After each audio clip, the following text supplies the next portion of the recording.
What if the breakthrough you've praying for is waiting just past your comfort zone? What if fear isn't the wall, but the test?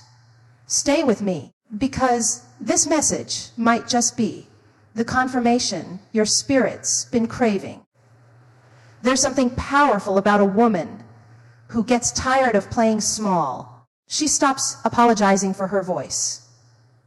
She stops waiting for permission. She stops standing at the edge of her calling, afraid to leap because of what she might lose. And instead, she leaps, not because she has it all figured out, but because something inside her whispers, "You're closer than you think." Risk doesn't always look like jumping off a cliff. Sometimes it looks like finally saying yes to your own growth. Sometimes it looks like walking away from what's safe, but stagnant. It's deciding that you won't let comfort keep you from the calling, because safety may feel familiar, but it won't stretch you. And God doesn't grow us in comfort zones. He grows us in faith zones. You've been praying for change, but God is waiting on your movement. He's not asking you to have the blueprint. He's asking you to trust the builder. Faith has never been about certainty. It's always been about obedience, even when it's scary. Even when you're the first in your family to try something new. Even when you're risking failure. Because God doesn't let bold faith go unnoticed. You might be looking at your current situation thinking, "I'm not ready." But the truth is, you are more ready than you know. You've survived too much to back down now. You've cried through too many nights, prayed through too many storms, fought through too many battles to stay stuck in fear. You didn't come this far just to come this far. You came to cross over. And yes, risk might come with rejection. It might come with failure. But you know what else it comes with? Freedom. Risk teaches you that failure isn't final. It's just feedback. Every time you fall, you learn. Every time you try again, you rise. And eventually, the risk becomes the road to everything God promised. It's time to break up with the lie that you're too late, too flawed, or too much. You are not behind. You are in position. And the very thing you've been avoiding might be the key to your breakthrough. Don't wait until you feel brave. Start while you're still shaking. Walk while you're still unsure. Move while the fear is still loud. Because courage isn't quiet. It's just committed. I know what it feels like to second. Guess every step. To wonder if you're crazy for believing something bigger is possible. But hear this. If God placed the dream in you, He's already made provision for it. You don't have to chase approval, beg for validation, or explain your vision to people who've never seen your battle. Just take the step. The water will hold. This is your permission to go for it. Not because it's guaranteed, but because God is faithful. Take the risk, not for applause, but for alignment. Take the risk, not because it's easy, but because staying stuck is exhausting. Take the risk, not because you're fearless, because fear no longer gets to vote on your future. Your miracle is not in the shadows. It's in the stretch. It's in the messy middle, where you step out unsure, but show up anyway. You're not as far as you think. The door you've been waiting on, it might just swing open after this next act of obedience. So take the risk. You're closer than you think. Growth doesn't happen in the safe zones. It doesn't happen where everything is predictable, where all the outcomes are guaranteed, and where you're never stretched beyond your current strength. Growth demands risk. It demands the kind of obedience that doesn't wait for clarity to show up before it starts walking. See, many of us want to grow, but we don't want to go. We want new outcomes with old habits, new blessings, while staying in the same broken cycles. But growth doesn't meet you in what's familiar. It meets you in what's faithful. There is no version of purpose that doesn't involve risk. You will have to step outside of what you've known. You'll have to confront fears that were passed down from generations. You'll have to quiet the voice that tells you, don't bother, you'll never make it. Growth is a stretch, and stretches hurt. But they're necessary, because what God is building in you can't fit into the small, fearful, survival mode mindset you used to live in. He's trying to grow you into a version of yourself that can carry His promise. And that risk you're afraid of, it's not just a challenge. It's an invitation. God isn't trying to punish you by making you uncomfortable. He's trying to mature you.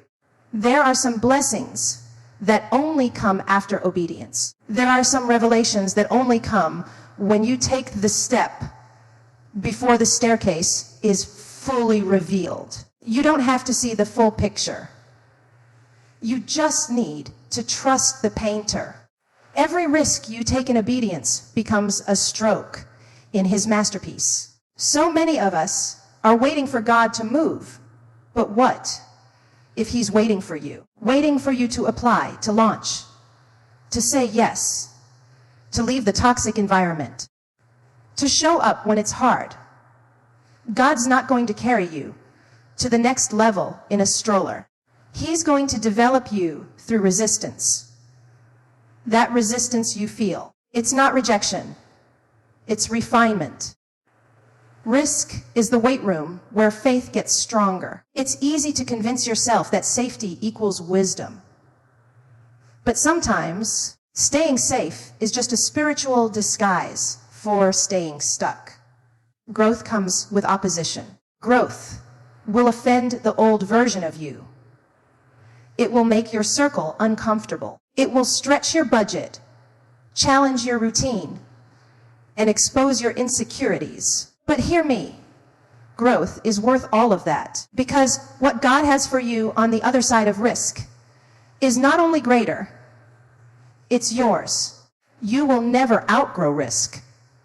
The higher you go, the more faith it takes. Don't mistake risk for recklessness. Risk doesn't mean careless. It means courageous. It means trusting God's word over your own understanding. It means moving forward not because you're fearless, but because you've learned to fear staying the same. You can't be who you were and who you're becoming at the same time. You've got to choose. And yes, people might question you. You might even question yourself. But that doesn't mean you're doing something wrong. It means you're doing something new. And new always feels foreign before it feels natural. Don't run from that discomfort. Run toward it. Risk is the classroom of faith. It will teach you how to pray deeper, move bolder, and depend more fully on the God who never fails. Every great testimony started with a risk. Every healed woman, every redeemed man, every that you break through story you admire, they all began with someone who was willing to risk their comfort for their calling. So don't you dare shrink. Don't you dare talk yourself out of the move. Take the risk, because growth doesn't wait for perfect timing. It shows up when faith says yes. Fear has a voice, and it knows how to talk. It shows up uninvited, sitting in the front row of your purpose, whispering, "You're not ready. You're not enough. You'll fail like last time." Fear is familiar. It sounds like old pain, failed relationships, broken dreams, and generational lies that taught you to shrink to survive. But here's the truth. Just because fear is loud doesn't mean it's right. Fear may raise its voice, but it can't silence what God has already spoken over you. There comes a moment when you have to decide which voice you're going to believe. Are you going to trust the echo of trauma or the whisper of truth? Because while fear shouts chaos, faith speaks peace. While fear magnifies your weakness, faith magnifies God's strength.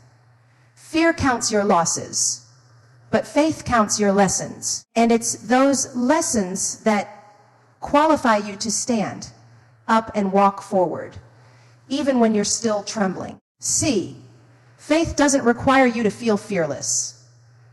It just asks you to move anyway. Faith is that quiet strength inside you saying, yes, I'm scared. I'm not stopping.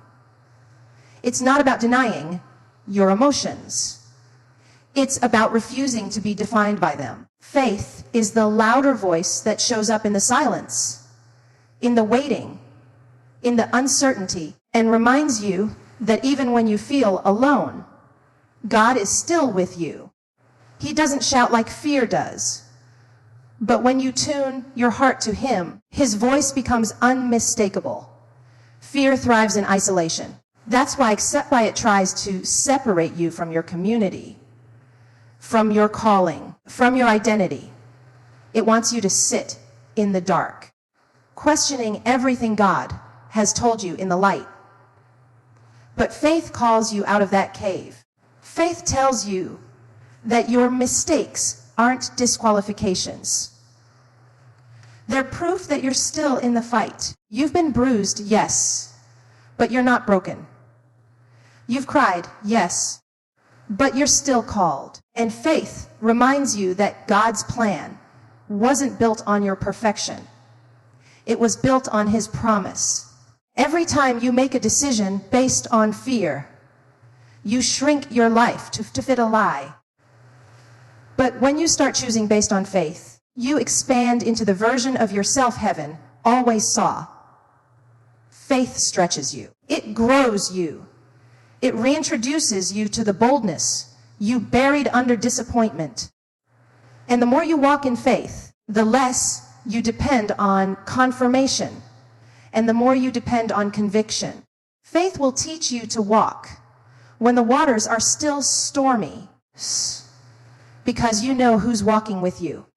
Don't wait for fear to disappear before you obey. Obedience in the presence of fear is what produces supernatural breakthrough. You don't have to wait until you feel qualified to start. Start now. Start messy. Start nervous. Start with tears in your eyes if you have to. But start with faith. Because faith doesn't need all the answers. It just needs your yes. It doesn't wait for the absence of fear. It speaks over it. Fear says, you've never done this before. But faith says, you were born for this. Fear says, what if it doesn't work? Faith says, what if it does? Fear says, they'll laugh. Faith says, God will cover you. Which voice are you listening to? Which story are you living? Because one leads to regret and the other to revival.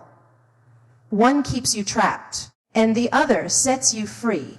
And freedom isn't the absence of fear. It's the decision to walk through it. If fear has been the loudest voice in your life lately, it's time to turn up the volume of faith. Turn up the worship. Turn up the prayer. Turn up the truth that says you are more than a conqueror. You don't have to be fearless to walk in faith. You just have to trust that even when fear is screaming, faith still has the final word. We live in a world that teaches us to rush. Everything is on demand. Food, validation, success, attention. We want microwave miracles and instant breakthroughs. God doesn't operate on our clock. He's not bound by deadlines, and He's not pressed by pressure. His timing is sovereign, and that can feel frustrating when you're praying for a move and all you get is silence. Trust me, when God is delaying, He's not denying. He's developing. There's something sacred about waiting. Not the passive kind of waiting, but the active kind. The waiting that stirs something in you, that challenges your control, that reveals where your trust really lies. You may not see it, but God is working behind the scenes, shifting things in your favor, arranging divine appointments, and protecting you from things you begged Him for. Some delays are not setbacks. They are setups for something greater than you imagined. When God's timing doesn't match yours, it can feel like punishment. Like maybe you missed your chance, or maybe God's forgotten you. But beloved, delay is not rejection, it's refinement. God knows what kind of pressure you can carry. He knows what's still being healed in you. And sometimes He delays the blessing because He loves you too much to let the blessing crush what your character hasn't caught up to yet. There's a version of you that can receive what you've been asking for, but that version is being built right now, in the wait, in the wilderness, in the quiet. See, God's not just preparing the blessing for you. He's preparing you for the blessing. He's shaping your heart, purifying your motives, and teaching you how to steward what's coming. And when it arrives, I accepted to be able to recognize it, because the delay will have given you discernment. It's easy to look at other people and wonder why their doors opened before yours, but what you see as speed might be spiritual sabotage if it wasn't in God's timing. You don't know the price behind their platform. You don't know the warfare they weren't ready for. So don't compare your process to theirs. Your journey is divinely tailored. And when your moment comes, no one will be able to say it was anything but God. If you're in a season where it feels like nothing is moving, your prayers feel unanswered, your dreams feel delayed, don't lose hope. God is not ignoring you. He's investing in you. His timing is perfect. And what He has for you won't pass you by. There is peace in knowing that the one who holds your promise also holds the clock. You don't have to rush what God is still writing. We grow impatient because we think time is running out. But time is in God's hands. He's the Alpha and the Omega, the beginning and the end. He's not late. He's intentional. And when the appointed time comes, everything will align. Doors will open without you forcing them. Opportunities will find you. Purpose will meet preparation. And it will be obvious. This was not your doing. This was His plan. So in the meantime, worship while you wait. Grow while you wait. Surrender while you wait. Because what God is doing in the wait is just as important as what you're waiting for. He's not trying to make you wait to punish you. He's allowing the wait to position you. And when the time comes, you'll look back and say, thank God He didn't do it when I asked. He did it right on time. We've been taught to hide our brokenness, to dress it up, filter it out, silence it in rooms where only strength is allowed to speak. But what if I told you that God does His greatest work through broken people? What if the cracks in your story aren't flaws to be fixed, but openings for His glory to shine through? God has never required perfection to use someone.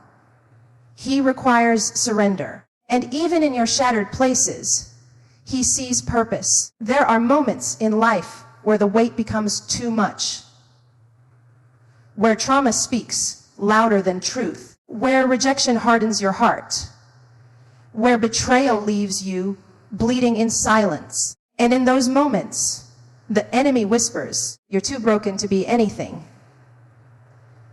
But that is a lie, because the very parts of you that seem disqualified are often the ones God uses to minister healing to others. Your pain is not pointless.